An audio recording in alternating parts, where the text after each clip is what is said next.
Ici Paris, un Congolais parle au Congolais. Madame, monsieur, peuple congolais civilisé, bonjour. Je vais vous en raconter une pour vous réchauffer. Elle concerne le plus grand flatteur de la République. Sinon, l'un des plus grands du Congo, Tricheville, anciennement Brazzaville. Écoutez-le d'abord. Monsieur le Président de la République, de manière assurée, vous avez délivré au peuple congolais un message instructif, presque pédagogique, un message dense, éloquent, poignant. Quand vous n'avez eu de cesse de tracer, montrer la voie qui conduit le Congo au travers les aléas de la vie vers son développement. Monsieur le Président, j'ai vu se dérouler en accéléré, dans une évocation des plus pertinentes, la nouvelle espérance, le chemin d'avenir, la marche vers le développement. Allons plus loin ensemble, ensemble poursuivons la marche vers le développement.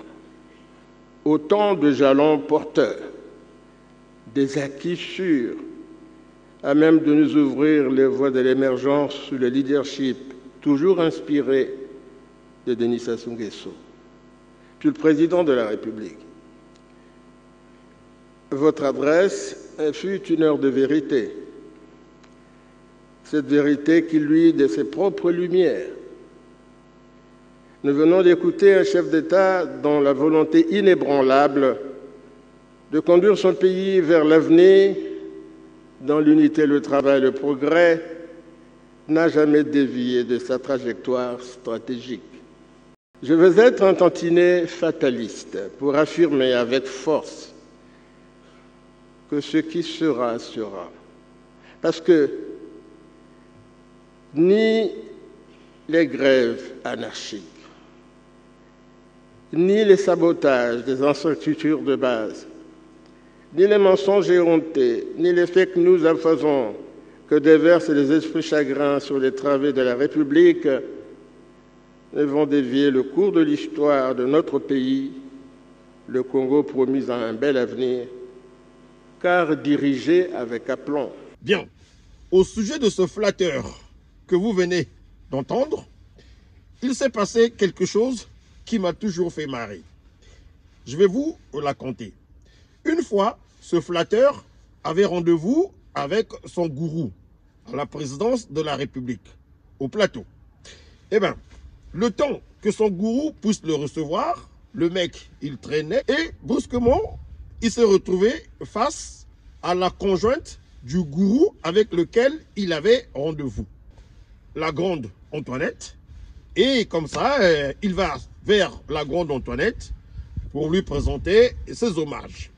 Après avoir présenté ses civilités, si je peux m'exprimer ainsi, à la conjointe du gourou avec lequel il avait rendez-vous, comme ça, piqué par je ne sais quelle mouche, il va se lancer dans une diatribe dont il a la spécialité.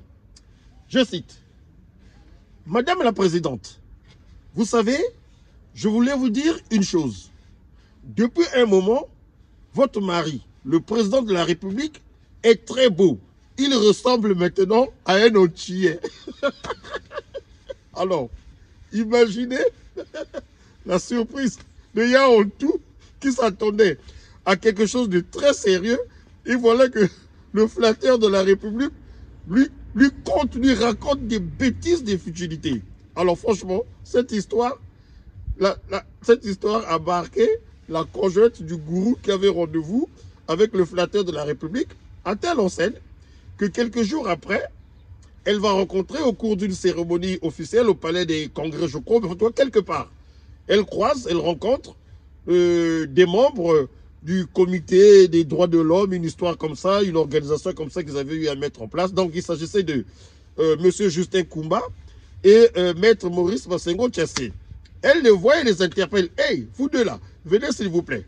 Bonjour, bonjour.